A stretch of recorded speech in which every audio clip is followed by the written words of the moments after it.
Hi guys, welcome to this channel. This reading is for collective, your energy at this time.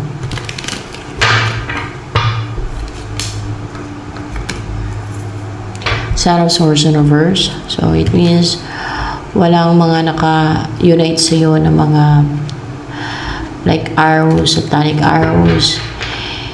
Anything na sinend sa'yo ng patalikod or hindi mo nakikita, hindi nakikita yung attacks na yan, patraidor na atake ba?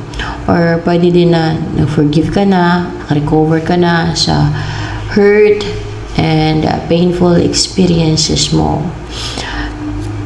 And you're starting a new beginning na na may babalik sa'yo o may babalikan ka. More clarification with this 8 of Cups in reverse. Ano yung babalik? Babalik sa'yo ang clarity of mind mo. Yung clear yung isipan mo. Yung ikaw ang may hawak at may control ng isip mo. May direksyon ng buhay mo. Kasi may direksyon ng isipan mo. Ikaw ang mahawak ng isip mo. Ikaw may control eh. Hindi yung iba. You know what? Sa panahon ngayon, madaming tao hindi sila may control sa isip nila. Bakit? May mga tao na nagkukontrol sa isip nila, ang nadadirect sa isip nila, sa buhay nila, pwedeng demonyo. Lalo na may mga addiction na yung mga nagda-drugs, no? Yung mga demonyo, yung mga ganyan eh. At yung basta may mga addiction like lalo na yung drugs. At yung mga may witchcraft, di ba? Hindi sila ang may control ng isip nila. Merong nagda-drive sa isip nila.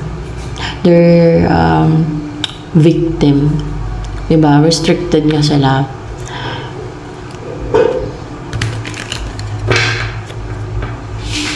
Tapos yung mga witches naman na gumagawa ng witchcraft sa kanila, tuwang-tuwa kaya hindi daw makalabas sa restrictions sila, sa manipulation, sa ginawa nilang witchcraft. Tuwang-tuwa sila pero sa kabilang buhay, puro na pagdurusa sa piti nila doon sa kabilang buhay. So, dahil sa mga pinagagawa nilang kadimunyuhan. So, ano pa itong babalik? May pagbabalik. May babalik na ito eh. 9 of Swords.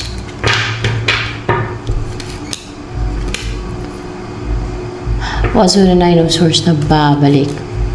Hindi yan yung atakihin yung isip mo kasi maging clear na ang isipan mo. Maging victorious ka na. Sharp and clear na yung mind mo. So, ibig sabihin, wala nang mangontrol, wala nang attack sa isipan mo. Babalik na yung clear and sharp yung mind mo. Logical ka mag-isip, di ba? And,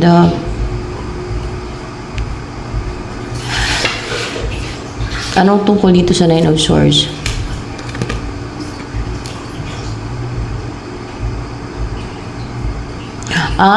Okay.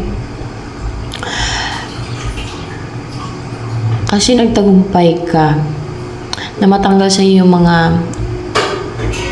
o hindi na ma-unite sa iyo yung mga atake nila.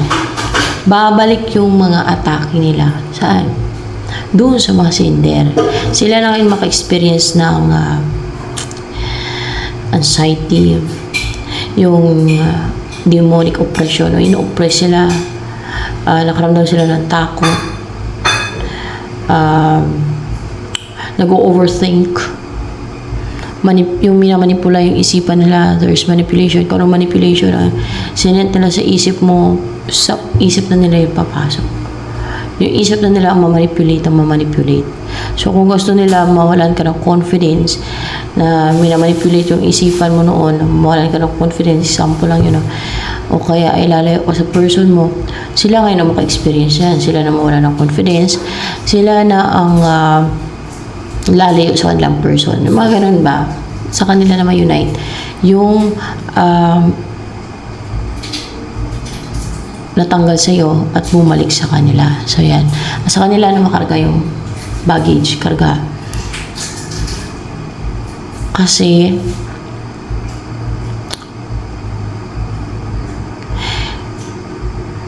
hindi na nagtuloy-tuloy. Actually, mahabang panahon na to na inaatake ka nila sa isipan mo, na sila ang nangontrol ng isip mo, for sure, kasi na-unite sa'yo yung pwedeng ang palipad hangin or any evil doings nila, mga spiritual attacks. Matagal ka nilang inaatake niyan, parang committed sila sa ginagawa nila. Ngayon ay babalik sa kanila na ma-unite. So, more information pa about sa Nine of Swords. O, diba? The Emperor, maging powerless na tong mga to. Itong mga ano ba to sila? Mga witches. Matawagin. Mga witches. Maging powerless, mag-aantay ng result ng ginawa nila yung palakay sa kanila na to, sa kanila na nakarga. Sila na maka-experience ng mga gusto nila ma-experience mo. See? And wala na sila ng authority. Wala na ng power over you and others. So, manipulation, pinapaniwala ka nila ng mga lies and deception and illusions, manipulation na sinend nila sa isipan mo. Beliefs na ginagamit pa nila yan yung sa simbahan, kasi kadalasan naman mga witches, kahit sa African, nagsisimba yan o pala simba sila. Pero sila ay alagad ng dilim. No? Parang front lang nila yon para hindi sila malata na witches sila. Na alagad sila ng dilim.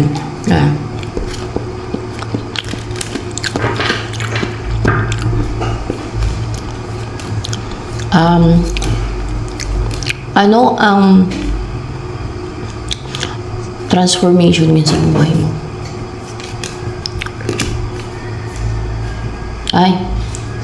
Ito ang transformation sa buhay mo. Magta-travel kayo sa malayo. Pwedeng doon ka na mag-settle. Doon ka na magpayaman. Doon ka na mamuhay ng peaceful, prosperous, or yung gusto mong buhay sa ibang lugar. Pwede mag-abroad ka. Baka nag-apply ka abroad. Sa mga agency pa naman pa-abroad, guys. Ay, grabe. Ang dami nag-apply.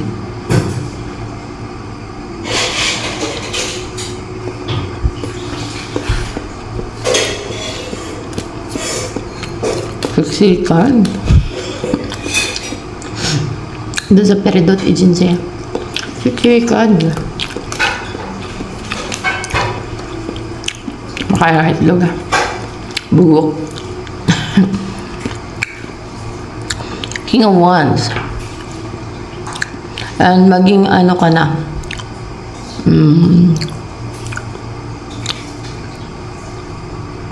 Clarification with this King of Wands dito. May offer sa King of Wands. Huge offer or commitment. Maybe a relationship. May commitment. Yeah.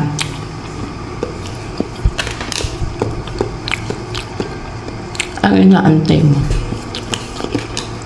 Inaantay mo. Mag-invest ka. Magkaroon ng equal give and take sa inyo. Or ang tulungan ka niya. Or mag-invest siya sa'yo.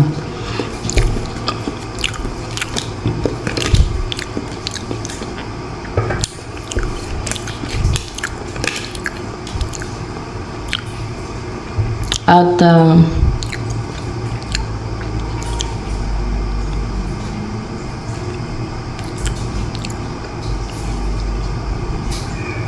si Queen of Pentacles ay in reverse ay maging unstable na, ungrounded, or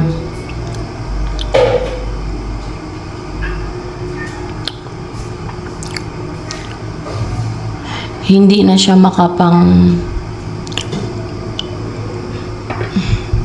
makapanghadlang sa inyong union ni King of Wands. Yan. Gusto ko sumadlang nito ni Queen of Pentacles. Bakit? Third party best Queen of Pentacles in reverse. Hindi naman siya third party. Ano lang, nainggit ba yan? Nainggit sa'yo?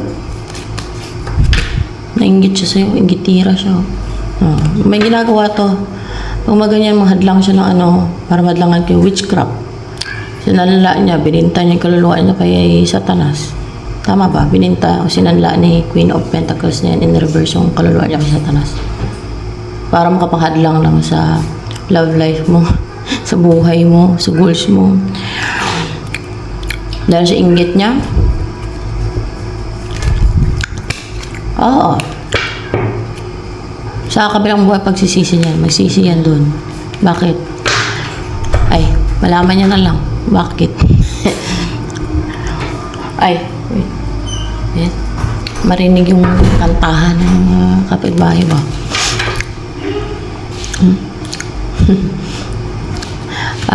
Also the Justice in reverse here. Hindi na to mapatingga kayo, yung mahadlangan kayo, mapigilan kayo, kasi mag-juggling na to si Queen of Pentacles na to, at hindi na yan makapangontrol. Siya na itong makontrol. Siya na yung mag-juggling. Siya na yung, parang halos walang magawa sa buhay niya, masayang yung oras niya. Yung isip siya ng isip ito, walang kwenta. Yung halos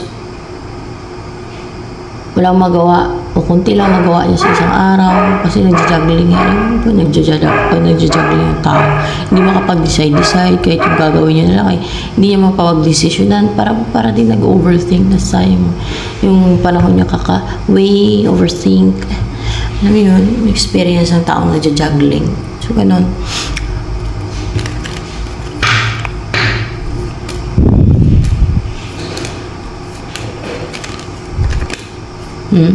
Yung malilito siya. Susi. Malilito siya. yun, ganun ang nagja-juggling. Malilito siya. Ito ba, ganito, ganyan. Yung kahit na may gagawin lang siya ay hindi pa niya, kunwari, may gawin lang siya trabaho, hindi pa niya magawa agad-agad kasi nag-iisip siya nag-weigh siya, or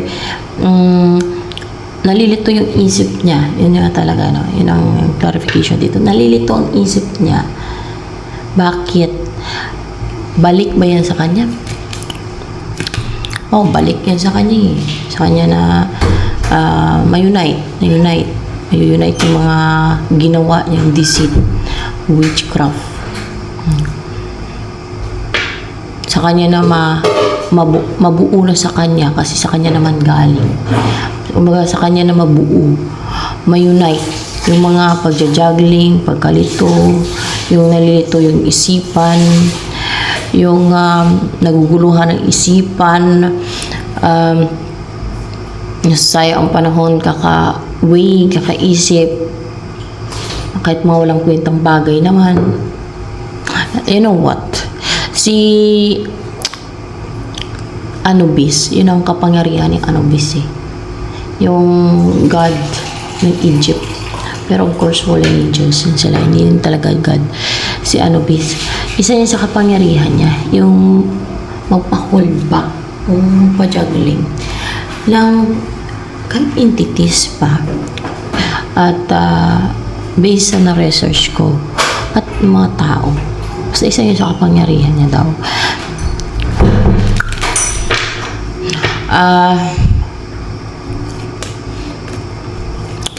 So, what will happen sa mga susunod na araw sa iyo, sa buhay mo, sa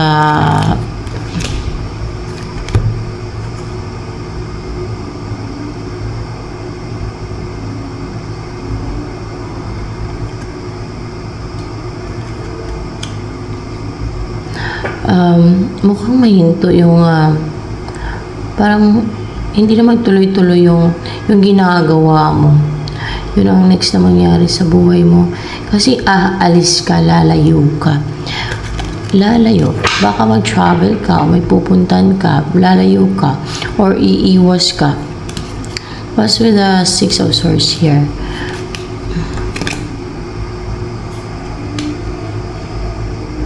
May lalayuan kang person.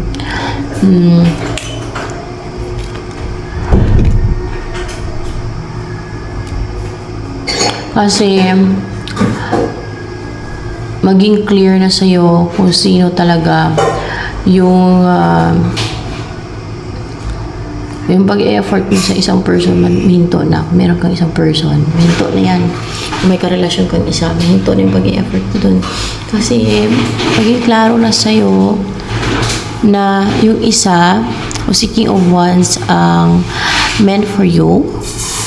Siya ang itinalaga sa'yo ng God. Pwede ganon. Dahil siya ang itinalaga ng God na makasama mo. Gano'n ba yun? Hindi.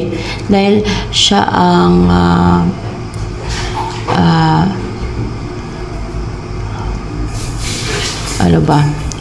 maging clear na sa isipan mo na siya ang gusto mo makasama.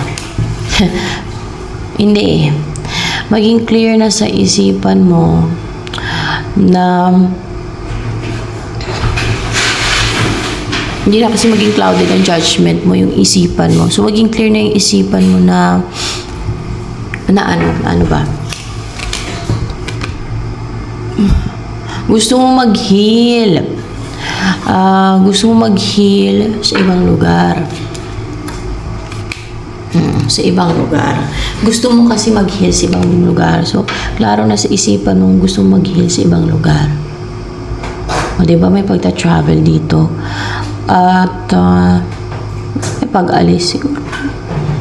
Pupunta ka na dun sa ibang lugar or baka may lalakarin ka, may pupuntahan ka lang.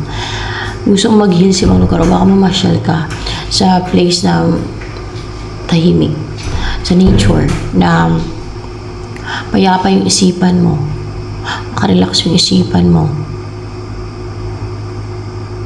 kasabay na yung makarecover ka sa mga pinagdaanan mo. Kasi meron pang mga atake na spiritual attacks dito.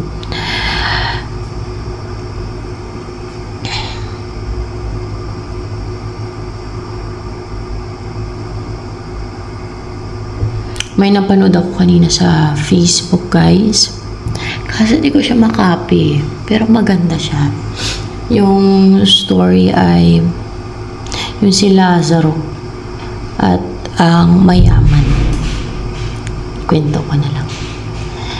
Na si Lazaro, hirap sa buhay. Parang pulubi, ganun. Yung kinakain niya, mga mumuho na lang. Tira-tira sa mesa ng manalaglag sa mesa ng ano ba? Ng mayayaman. Or yung mga natitira siguro sa mesa ng ano, mayaman. Basta ganun. Tapos yung mayaman, ang ganda ng buhay. Di ba? Kasi mayaman. Pero nung namatay si Lazaro, naligtas ang kaluluwa niya. Pero yung mayaman, dun sa Hades napunta ang kaluluwa niya, which is impyerno. So, kung ano man yung nakikita ng tao dito, sa mundong ito, na unfair, no? Kasi parang unfair na may mayaman, may mahirap.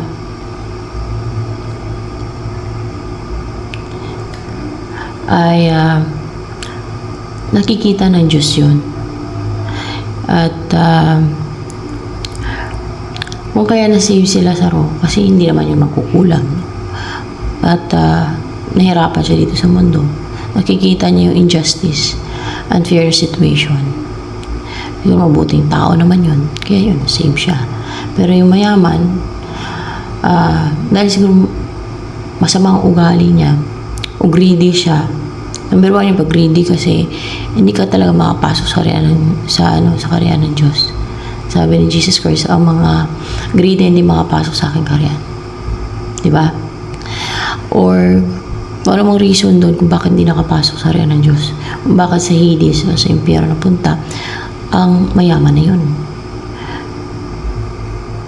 Yung akala ng mga tao na pag mayaman ka dito sa mundo, sa'yo lahat dito sa mundo to, matagumpay ka na. You're so blessed. Pag mahirap ka, talo ka. Kawawa ka talaga sa mundo to. Pero ang totoo, yung tunay na panalo ay maligtas ang kaluluwa. Yung hindi mapunta sa impyerno. Kaya itong mga nagbinta ng kaluluwa nila at namiminsala, nagsasanla para makapaminsala dahil lang sa inggit nila, so yung pagsisisi nila.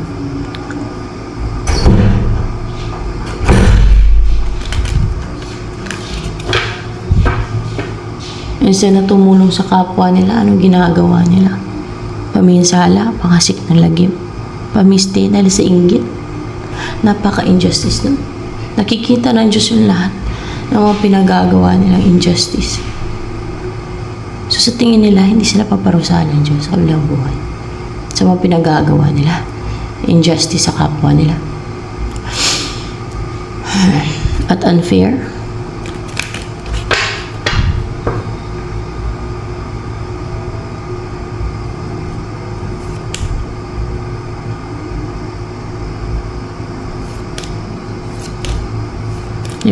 Mas maganda pa rin yung version ng kanina eh. Mahaba-aba yun. Wala. Hindi ko na hindi ko kasi nasave eh. Pero maganda yun. Ang galing ng pagka-explain niya ba?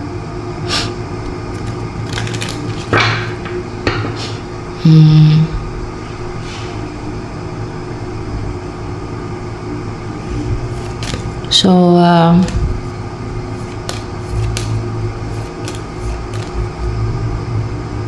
yung mga tao na yung nandaya para yumaman, para kunin yung sa iba.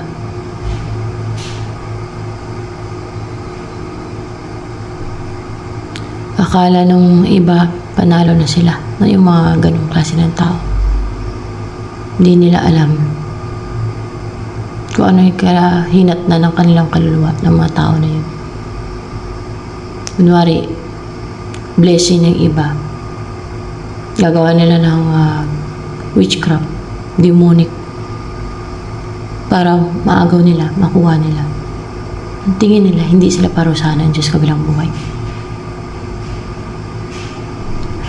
Yayaman nga sila sa mundo to, pero sa kabilang buhay, eternal naman sila magdurusa sa kabilang buhay. Dahil sa greed nila, dahil sa injustice na ginawa nila sa kapwa nila.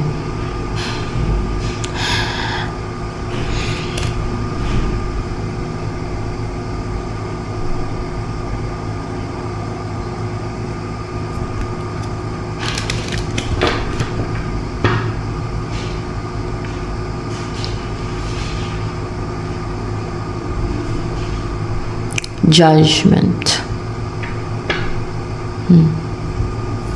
So, kung alukin ka ni King of Wands, susama sa kanya, pupunta sa malayo, mag-migrate kayo, o lilipat sa lugar niya, susama ka para mag-heal ka. Piliin mo yung mag-heal ka. Kumaga, klaro na sa judgment mo, gusto mo mag-heal. Kaya lalayo ka sa lugar mo. Or kung may karelasyon ka, lalayo ka dyan. Baka toxic eh. Or else ay, yun ang pipiliin mo kasi, yung mag-heal ka. Yan. Pwede din na maaaring lalayo ka sa loved ones mo kasi pipiliin mo yung mag-heal sa ibang lugar. Baka sa lugar mo ay hindi ka makapag-heal. Baka may mga evil na mga tao dyan. Nandyan yung mga envious eyes. Binabantayan lang ang kilos mo sa ipang-atake ng demonic witchcraft. Dahil envious. Dahil inggit. Buti sana kung mainggit lang, hindi gagawa ng mga demonic witchcraft or deceit. Ako, kahit na sa akin dati yung sinisiraan nila kahit negosyo ko dati, at kung anong pinagsasabi, at yung mga utang ng mga tao na para hindi bayaran ng mga tao sa akin. Tahimik lang ako eh. Tsaka lang ako naging madaldal nung, alam mo yung pinagtulungan ako ng mga palipad hangin nila. Siyempre magdadaldal ka yung gawa ko eh. Nung iba-iba mga atake na sa akin na witchcraft. Tahimik lang ako nun. Dahil tahimik naman talaga ako nun sa akin.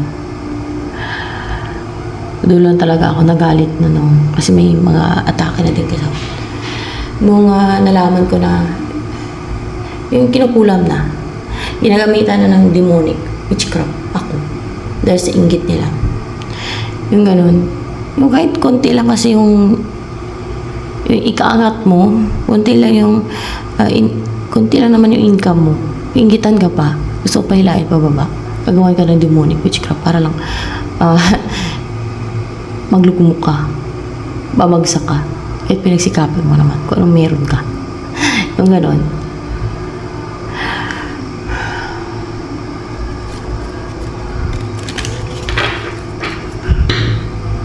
Ang daming deceit dito sa mundong to. Ang mga evil. So,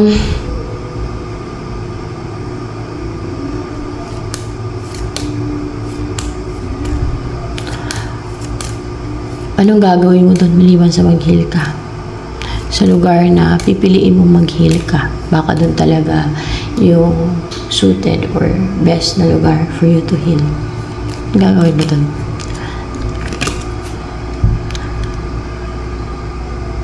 Meron ka mga i-release na kinip mo. O hindi mo nilet go. Ano yung i-release mo na yan na kinip? King of Pentacles to. Baka, ano yan, X mo ba yan sa King of Pentacles? Upright ba to? X mo to. Pwedeng ka relasyon mo, so maging ex mo. Pwedeng ka rin sa inyo. Or else ay ex mo na talaga, no? Na ma-let go mo yan. Ma-release mo yan sa buhay mo. Tuluyan mo ma-let go. Kumbaga, hindi ka na aasa sa kanya. Hindi mo na siya ikikip. Hindi ka na aasa na magkaroon pa ng chance na makarelasyon siya. Nabubuo kayo ng pamilya. Na you will be together. Yung ganun. Siyempre, let go mo na. Release mo na, di ba? Ano to? Parang napaka-hardworking ng tao to eh. Hardworking to and a good provider. Reliable. Si King of Pentacles.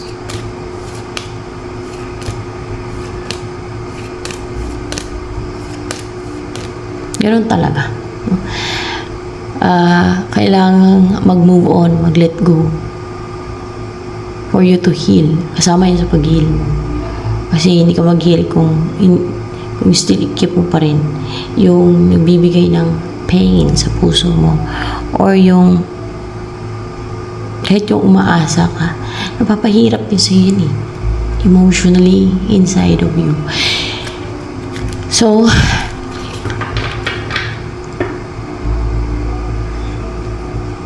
ano pang gagawin mo dun?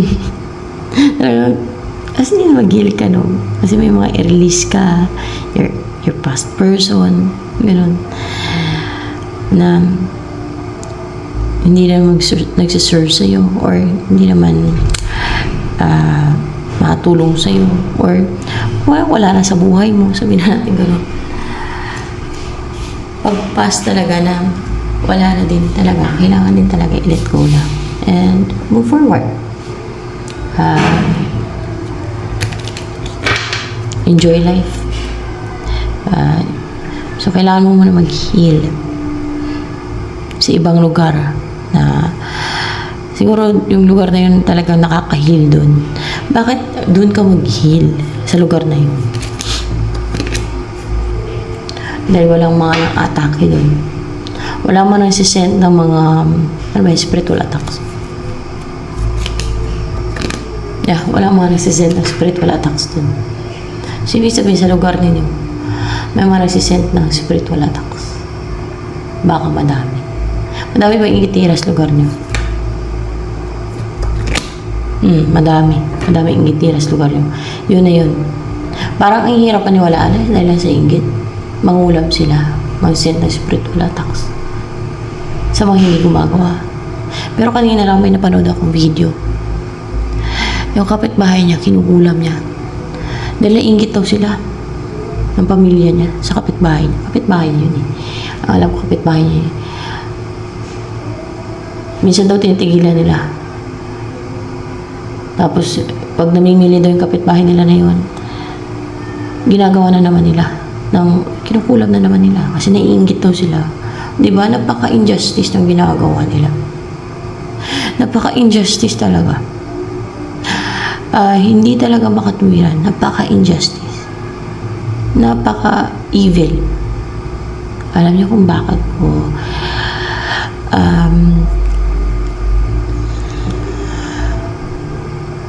kinikwento yan at sinasabi na napaka-injustice dahil napaka-injustice. And that's my mission here on earth.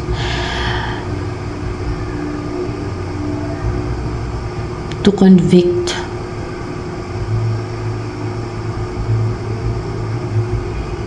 the sinners.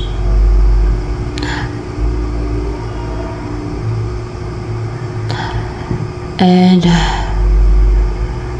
to guide all believers into all truths. Yan.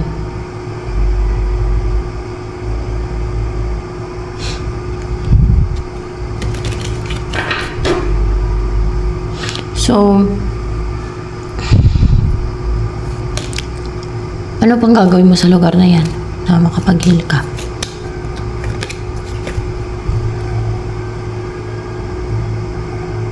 Meron kang i-destroy.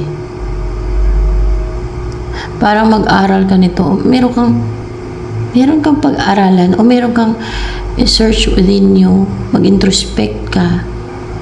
May mga alamin ka tungkol sa sarili mo na maklaruhan ka, maliwanagan ka. You will find it in yourself. Within you. So maybe that's your ability, gift, or power na it's from God to destroy. To destroy what? Evil. Sa mga evil side. Para yung destroy mo. Para itong mga madiskubrihan mo sa sarili mo. Through sa yung, alam mo, pag ina-isolate mo yung sarili mo or yung pag may pinagdadaanan ka na tough, doon mo madiskubrihan yung mga kung anong taglay mo, anong meron ka, anong meron sa'yo, kung anong kakainan mo. Kaya nga, kadalasan ng mga ina-isolate o yung na-isolate ang sarili, yan ay mga dumadaan sa preparation. Bakit sila ina-isolate? Para madiskubrihan nila yung mga kakainan nila. O kung may kapangyarihan sila galing sa God, madiskubrihan nila. Well, may mag-guide yan ang heal. O si Jesus Christ. Kung paano nila madiskubrihan yung mga kakainan nila, o anong mga taglay nila, o anong meron sa loob nila, o anong meron sa kanila, o anong kaya nilang gawin. Yan. May mga madiskubrihan ka sa sarili mo, malalaman ka na kaya mo mag-destroy ng alin? Evil sa kadiliman.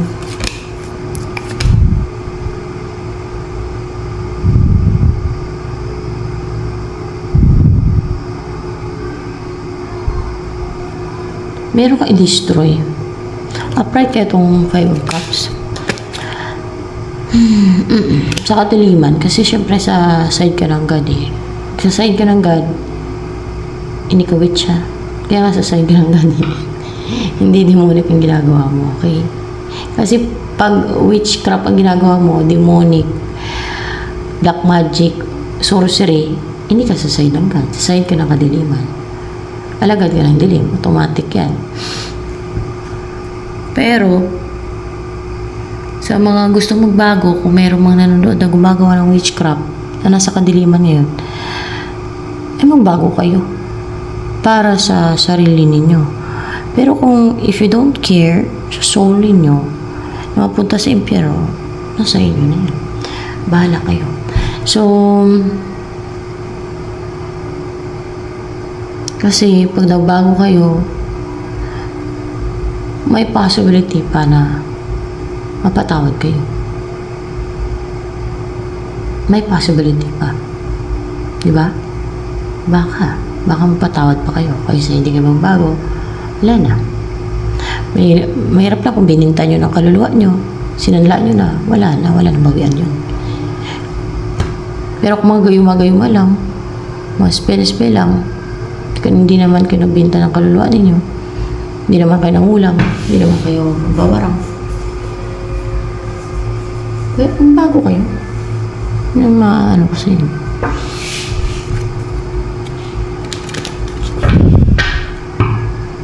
Kaso lang iba, gusto nila yung mission galing sa kadiliman. Why? Foolish kasi may gusto nila yan. Yung mga pinapagawa ng fallen angels na sa ng evil forces. Tama ba? Foolish ba tawag doon? I just want to make it sure. Yeah. Foolish kasi. Masakit na. Pakinggan pagka ganun yung tao. Masakit pakinggan yun kung yun ang gawain nila. At tinawag silang foolish. Masakit ang katotohanan eh. Kahit sino naman, pag tinamaan, sakit talaga. Kahit ako pag tinamaan ako ng katotohanan, siyempre masaktan din ako ang katotohanan. Pero, hindi naman ako gumagawa ng ganyan, no? Mga black magic, witchcraft. Lalo ay kulang barang.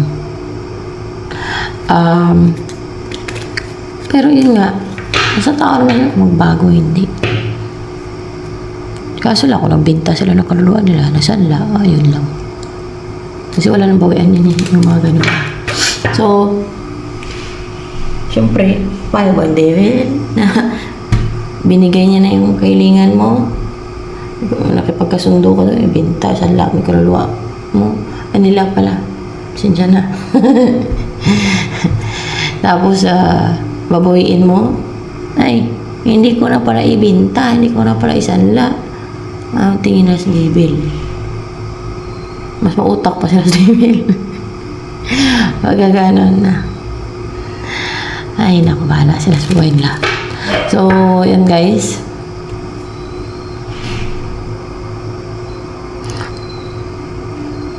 Choice nila yun eh. Dahil ang pinapairal nila, greed, inggit, o kagaya niyan. Meron dito na binta, nagsala ng kaluluwa niya. Dahil sa nainggit lang. Reasonable ba yung rason niya? Hindi. Injustice pa yung ginawa niya. Dahil sa inggit niya. Gagawa siya ng mga atake siya ng spiritual attacks. Umangulam siya. Worst barang.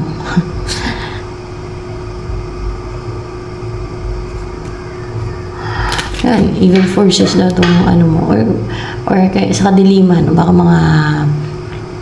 mga witches, wizards, warlocks ang i-destroy mo. Doon mo yung matutunan. O pwede, basta mapag-aralan mo yun doon mo yung matutunan. Sa lugar na yun, habang nag-heal ka. At ano pang gagawin mo doon sa lugar na yun, doon ka mag-heal. If you love yourself, dapat mas mahal mo yung kaluluwa mo eh. Kasi yung pupunta ng kaluluwa mo after life ay eternal na yun. Kung saan mapupunta yung kaluluwa mo, ma-save yung kaluluwa mo, di eternal ka na sa langit. Or actually yung mga masisave, yun na yung magmamana ng karya ng Diyos. Di ba babaguhin to? Ang mundong to? Dito na yung maging karya ng Diyos. Yan. Kung hindi dun sa heavenly realm, dito na. Pag binago na itong mundo to. Empress in reverse. So, what's with the Empress in reverse?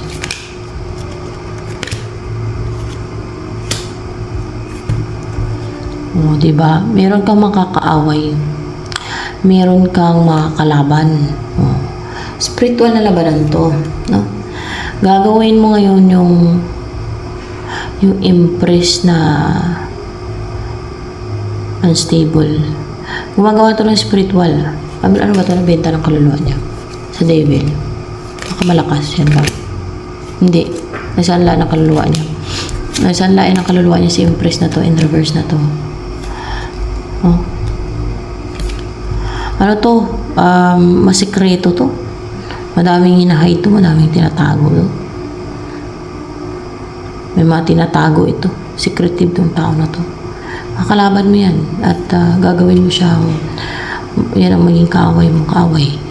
Yan ang gagawin mong pero sa kadiliman siya. Oh, may high priestess dito in reverse. Gumagawa ng mga spiritual, demonic, mga ganyan.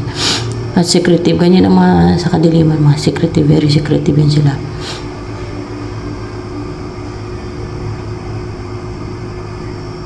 Traitor pa nga eh, di ba? Gagawin mo siyang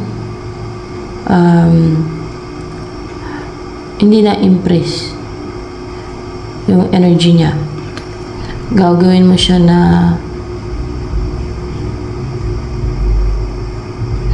pwedeng i-reveal mo yung na fake impression, nagkukunwari lang siya. Or else gawin mo siyang unbalanced.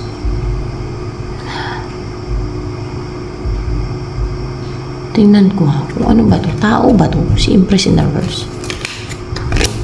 Tao yan. Tao lang naman to. Pero paaway to na gumagawa ng spiritual.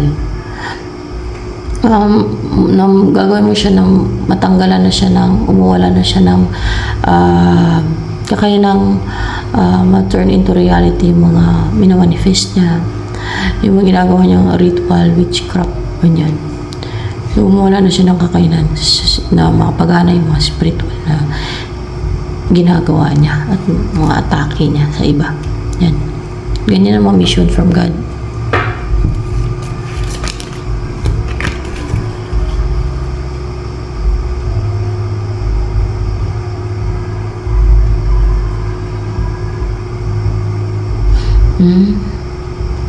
Deceitful daw kasi to. Para bang magnanakaw. Nangunguha sa iba. Tama ba? Nangunguha siya sa iba. Yun talaga agad ako. Nangunguha siya ng sa iba. Maybe through dark spells, through spells. Nangunguha siya ng sa iba. Pwedeng luck and fortune ng iba or kung ano man. Kaya pumapasok sa ganyang gawain yung mga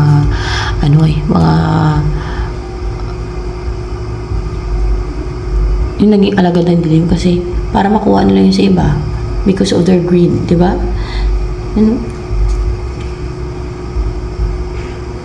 Kung kaya hindi naging fulfilling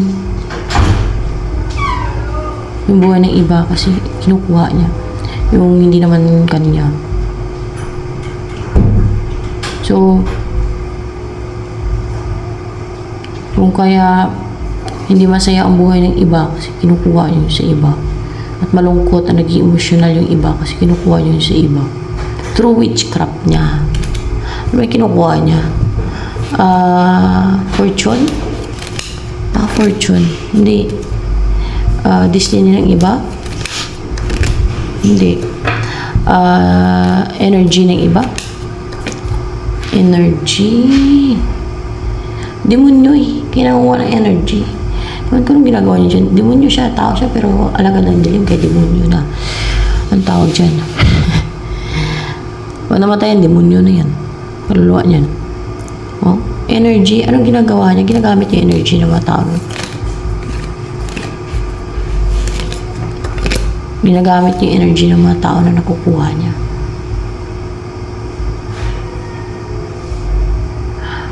Ginagamit niya saan? Ganun pa kaya sila eh.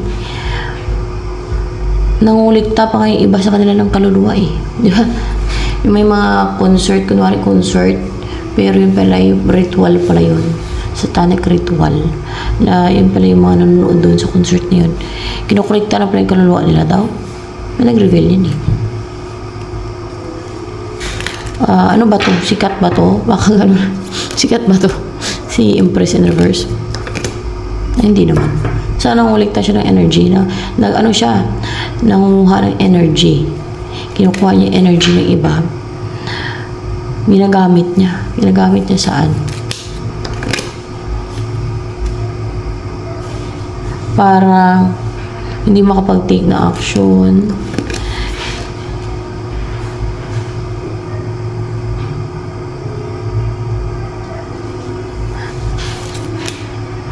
Para ma-stagnant ang pamilya na ito. Nagamit niya sa kademonyohan niya.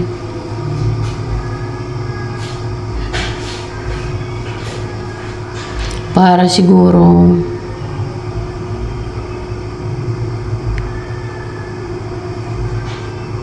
ma-stagnant ang iba, para maging ganito ang buhay niya, masaya, fulfilled, contented. Na-pride kaya to. Yan, para mamuhay siya ng kung ano yung gusto niyang buhay, wish niyang buhay. Ginagamit niya dun yung energy ng iba. Mamuha siya ng energy. May ganun. Sa demonyo kasi yan eh. Kaya may mga ganyan. Hindi ko alam yun, pero narinig ko lang din. Para magkaroon ng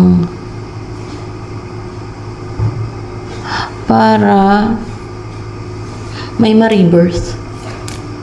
May ma-rebirth. Yung patay. Hala! Demonyohan talaga guys. Yung patay. Baka patay yung koneksyon, no? Pwede din ganun. O kung patay man talaga, gusto niya mabuhay. May ganun. Sino kayo mag-resonate dito? May gusto siyang buhay na patay. Or patay na connection, siguro patay na relationship, pwedeng ganun. Or patay na mahal niya sa buhay. Mahal niya sa buhay. Maring patay talaga yung katawan o patay ang koneksyon nila. Gusto niya buhayin. Kaya nangulikta siya ng energy ng mga tao. Nagnanakaw siya ng energy ng mga tao para buhayin yung patay. Ay, di ba impyerno siya niyan? Alangan. Demonyohan yung ginagawa. Napaka-demonic. Yan. Kaya gano'n daw ang gagawin mo. Baka meron ka pang gagawin. Ano pang gagawin mo doon? Habang doon ka sa lugar na yan.